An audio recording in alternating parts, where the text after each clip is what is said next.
So first, pag-usapan natin yung cover page kung saan natin huling nakita si Enel. Nagsimula nga yan sa chapter 428, yung paglalakbay ni Enel papunta sa buwan. At may title nga tong Enel to the Conquest of Space. So during this story ng cover page ng paglalakbay ni Enel, may nakita nga tayong natagpuan si Enel na parang ancient type na nakaukit sa mga pader dito. So ano nga bang ibig sabihin ng mga nakaukit dito? May kinalaman ba to sa Alabasta o sa kahit anumang nilalang na nakatira sa mundo ng One Piece? So i-breakdown natin isa-isa kung ano-ano nga ba yung mga nakaukit dito para mas magka-idea tayo. Kung di nyo alam guys dalawang pader nga yung nakita natin na may nakaukit dito. So ito nga yung dalawa na yan. Bali unahin na natin i-breakdown yung mga tao sa pader na to.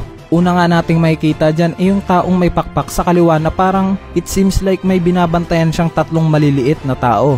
Yung ikalawa at ikatlong tao naman sa kanan parang may ginagawa sila sa maliit na tao na nakahiga. And kapansin-pansin nga dito yung isang tao na may hawak na liabe, orange. Ang ikaapat na tao naman kalahati nga lang yung muka na makikita natin. Sa kabilang pader naman kapansin-pansin nga yung tatlong tao na may pakpak na may hawak na similar sa lobo. Nakagaya nga sa mga maliliit na species na makikita rin natin sa cover page ng story ni Enel. Nakita nga natin na ito yung ginamit nila para makapunta sa buwan.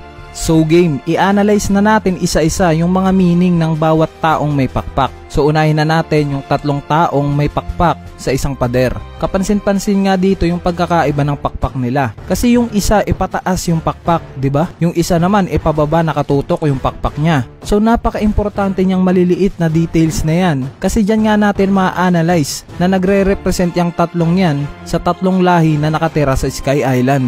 So una na nga dyan yung nasa pinakakaliwa na makikita nating may antena sa ulo. Bali ito nga yung nagre-represent sa Skypians. Kasi kung mapapansin nyo, parehas na parehas nga yung antena ng mga Skypians sa taong nakaukit sa pader na nakita ni Enel. So yung ikalawa naman, same nga yung headdress niya sa mga Shandorians. Kaya nagre-represent yan sa mga tao sa Shandora. At yung pangatlong tao naman, yung may pakpak na nakapoint pababa na same sa mga Beercans. Kaya nagre-represent yan sa mga tropa ni Enel na mga Beercans. So ano bang nais kong iparating? Bali lahat nga ng nasabi kong tatlong lahi na yan magkakakonekta. Mas malalaman nyo pa yan pag patuloy nyo pang papanoorin tong video natin. Anyway, balikan natin yung tao na may hawak na liabe, orange, at yung tao na katapat niya. Di ba parang may ginagawa sila sa nakahigang maliit na tao? So mahalin tulad natin yung scene na yan sa Shandora's Sacrifice. Pansin nyo ba yung similarities? So mapapansin rin natin dito yung headdress ng dalawang tao dito na magkapareho. So napansin ko lang na may kamukha tong headdress na to. Similar nga yan sa Southbird na nakita nila Luffy during Jaya Arc papuntang Skypiea. So ano bang ebidensya ko na dating nakatira pala yung mga Sky Island people na to sa ibaba? So wag na tayong lumayo. Dito na tayo kumuha ng ebidensya sa nakita ni Enel sa pader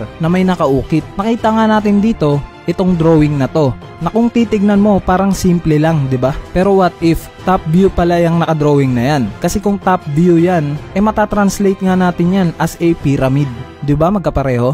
So ang hypothesis ko dito pwedeng yung Sky Island people na to kabilang sa 20 Great Kingdom, katulad ng Nefertari family na nagkaisa para mapabagsak si Joy Boy during Void Century, which is 800 years ago. Kasi hindi ba kayo nagtataka sa symbol ng Marines guys? Kasi kung mapapansin nyo, yung flag ng symbol ng Marines parang dalawang moon na nahati tapos pinagtabi, 'di ba? Same as sa pinuntahan ni Enel na moon. At sa baba naman yung symbol ng wrench o liabe. Na kung babalikan natin yung taong may pakpak sa nakita ni Enel, may hawak nga ring liabe, 'di ba? So coincidence lang kaya ito? Paano kung sabihin ko na yung Marine Headquarters nga ng Marines na Marineford, hugis moon rin yung structure neto? Coincidence pa rin kaya ito? Anyway, bakit ko nga ba nasabi na baka kabilang rin itong mga Sky Island people na to nakasali sa 20 Great Kingdoms na nagsama-sama para mapabagsak si Joy Boy? Dahil ang tingin ko nga malaki yung koneksyon ng Sky Island sa Nefertari family na nakatira sa Alabasta. Kasi kung maaalala nyo yung Tomb of the Kings sa Alabasta, 'di ba ito yung lugar kung saan nakahimlay yung mga dating hari ng Alabasta? Plus dito rin nakita nila Robin yung poneglyph, 'di ba? Bali makikita nga natin sa loob neto yung mga mahahalagang clue na magpapatibay sa theory natin. Tulad ng sign na to, na nakita natin na it seems like nakayakap sa sarili niya. Bali katulad nga niyang sign na yan, yung statue na nakita ni Usopp sa Skypiea. Parehas na parehas yung position.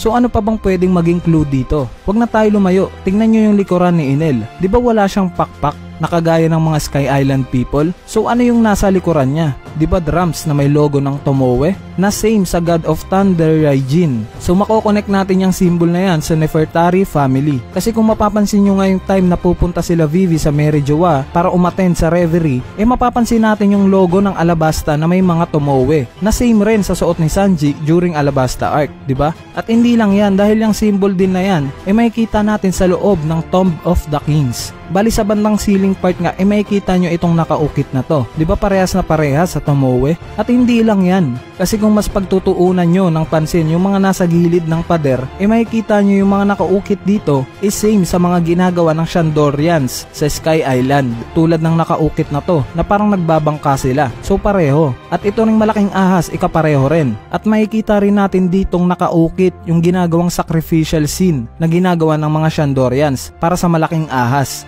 Sa itaas na parte naman, makikita natin yung drawing ng mga animals, gaya ng crocodile, na parehas sa nakitang drawing ni Enel sa buwan.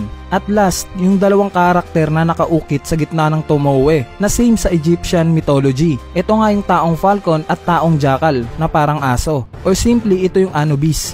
So sinong karakter ba sa One Piece ang kayang mag-turn sa mga ganitong animals? Diba sila Pel at Chaka na parehas nakatira sa Alabasta? So mahalin tulad natin yan sa sacrificial scene na ginawa ng Shandorians. Kasi kung babalikan ulit natin yung nakaukit sa nakita ni Enel, makikita natin yung tao dito na nakasuot ng headdress na ibon na same kay Pel. At same rin sa nakaukit sa Tomb of the Kings sa Alabasta. At ganun rin sa Anubis na same sa nakaukit sa Tomb of the Kings sa Alabasta. At Jaguar naman yung headdress ng tao dito na nagre-represent naman sa Anubis at kay Chaka. At last, dagdag ko pa, yung time nga na nasa Sky Island sila Luffy, kapansin-pansin nga rin yung nag-iisang puno na to na may stripes ng color blue at white na pareha sa mga poste ng Tomb of the Kings sa Alabasta. So napansin nyo yung connection ng Alabasta at ng Sky Island? So naisip ko lang na what if yung Nefertari family o yung mga ninuno nila Vivi at King Cobra actually mga Sky Island people at kalahi nila Enel.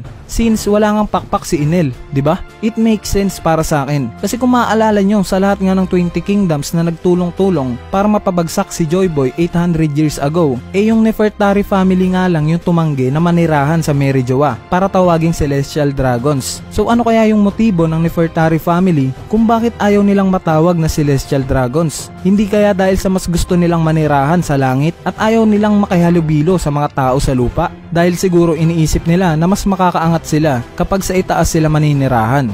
Tingin nyo guys, balik kung ma-idea kayo, comment nyo na lang yan sa ating comment section para mapag-usapan natin yan.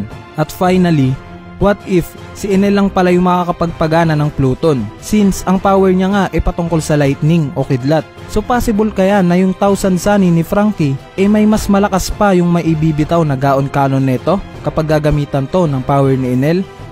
So para sa akin possible yan. So in summary sa theory na to, yung mga tao nga sa Sky Island konektado sa Alabasta. At pwedeng dito naninirahan yung mga tao sa Sky Island doon sa Alabasta since 4,000 years ago pa nga nabuo itong Alabasta Tomb of the Kings. At pwedeng yung Pluton na sinasabing nasa Alabasta raw pwedeng konektado kay Enel. At tingin ko sa time na dadating na yung final war between kila Luffy at sa world government pwedeng ito na rin yung time na pagbabalik ng karakter ni Enel sa One Piece. At pwedeng tumulong siya kila Luffy para mapagana itong Pluton para matalo itong world government. So yun lang,